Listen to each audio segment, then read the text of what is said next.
Güneş bolup dünyamda nur taşdın oğlum, sevgi bolup yüreğimizi kurşadın oğlum. Adın ağrayın bütün elime dolsun, kuvuncumun gözü yaşar gözüme dolsun. Adın ağrayın bütün elime dolsun, kuvuncumun gözü yaşar gözüme dolsun. Başımın teci gözlerimin kuvuncu, yürüyen yollarımın senin doğan oğlum. Yüreğimin urgusu gözlerimin kuvuncu, ömrümü dok baktı geleceğin bolsun oğlum. Başımın teci gözlerimin kuvuncu, yürüyen yollarımın senin doğan oğlum. Yüreğimin urgusu gözlerimin kuvuncu, ömrümü dok baktı geleceğin bolsun oğlum.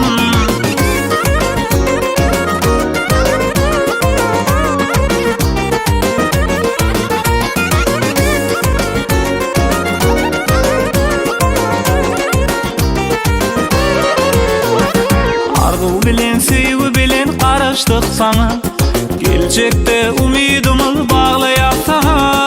Berdim deyip bersin dilegim Allah'ıma, uzak ömür baktı durmuş yetirsin sana.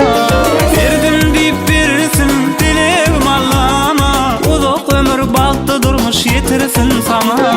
Başımın teci gözlerimin kuvuncu, yürüyen yollarımın senin doğan oğlum.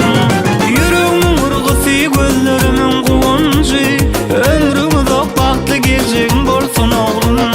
Başımın teci gözlerimin kuvuncu, yürüyen yollarımın senin doğan oğlum.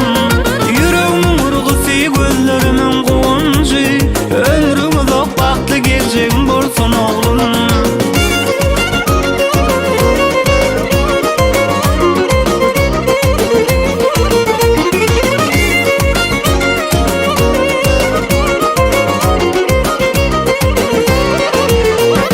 Başımın teci gözlerimin kuvuncu, yürüyen yollarımın senin doğan oğlum.